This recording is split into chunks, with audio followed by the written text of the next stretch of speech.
Tahun 2024 menjadi periode yang paling tersulit dan menantang bagi industri otomotif. Bagaimana tidak, beberapa merek dari pabrikan otomotif mengalami penurunan penjualan yang signifikan dan berdampak pada stabilitas bisnis. Beberapa pabrikan besar yang menghadapi tantangan penurunan penjualan dan krisis finansial seperti diantaranya Volkswagen atau VW, Stellantis hingga Nissan. Rencana PHK dimulai dari Stellantis, sebuah perusahaan otomotif multinasional yang merupakan hasil penggabungan Fiat Chrysler Automobiles atau FCA dari Italia, Amerika, dan grup PSA dari Prancis, yang mana perusahaan tersebut saat ini menaungi berbagai merek seperti Jeep, Chrysler, Dodge, Ram, Maserati, Peugeot, Citroën, DS Automobiles, Opel, dan Vauxhall. Lalu disusul Volkswagen, merek mobil asal Jerman yang mengumumkan rencana untuk melakukan pemutusan hubungan kerja atau PHK secara besar-besaran, serta menutup setidaknya 3 pabrik mereka di Jerman.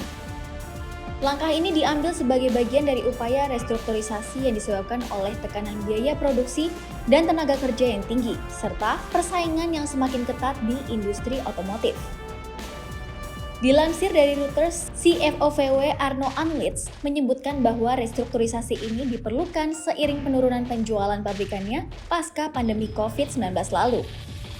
Pasalnya, penjualan VW dilaporkan turun sebanyak 500.000 unit per tahun sejak saat itu, yang memaksa VW untuk memberikan waktu hanya 2 tahun guna memangkas produksi yang berlebihan untuk dapat menstabilkan keuangan mereka. Tak hanya di Eropa, penurunan penjualan VW bahkan juga terjadi di Cina, yang selama bertahun-tahun menjadi pasar utama bagi perusahaan tersebut. Saat ini VW masih berjuang tetap kompetitif di segmen mobil listrik di Cina dan Asia, di mana produsen lokal menjual kendaraan dengan harga yang lebih terjangkau.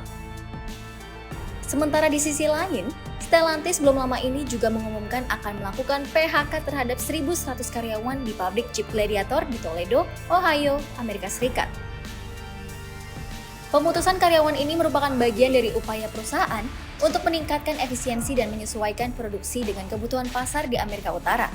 Selain itu, langkah ini juga diambil untuk dapat menyelaraskan kapasitas produksi dengan kondisi pasar yang terus berubah. Tak hanya keduanya, menjelang akhir tahun 2024, Nissan diketahui juga tengah menghadapi kondisi darurat, yang memaksa pabrikannya perlu melakukan langkah-langkah perampingan, termasuk penjualan sebagian sahamnya. Hal tersebut sebagaimana yang diutarakan oleh CEO Nissan, Makoto Uchida, yang mengumumkan serangkaian perubahan besar untuk membantu perusahaan melewati masa-masa sulitnya. Produsen mobil asal Jepang ini juga berencana akan memangkas 9.000 pekerja mereka, mengurangi produksi, serta menjual sebagian besar sahamnya di Mitsubishi. Adapun PHK yang melibatkan 9.000 karyawan ini mencakup sekitar 6,7% dari total tenaga kerja global Nissan, yang akan mempengaruhi berbagai posisi di sejumlah wilayah. Selain itu, pengurangan produksi pun juga bakal dilakukan sebagai bagian dari restrukturisasi ini. Lebih jauh, Nissan pun juga berencana akan menurunkan kapasitas produksi globalnya sebesar 20%. Pada kuartal ketiga tahun 2024 saja misalnya, Nissan melaporkan kerugian bersih mereka sebesar 9,3 miliar yen. Angka tersebut berbanding terbalik dengan laba 191 miliar yen yang diperoleh pada periode yang sama di tahun sebelumnya. Terima kasih sudah menonton, ikuti terus berita otomotif dari Kompas.com.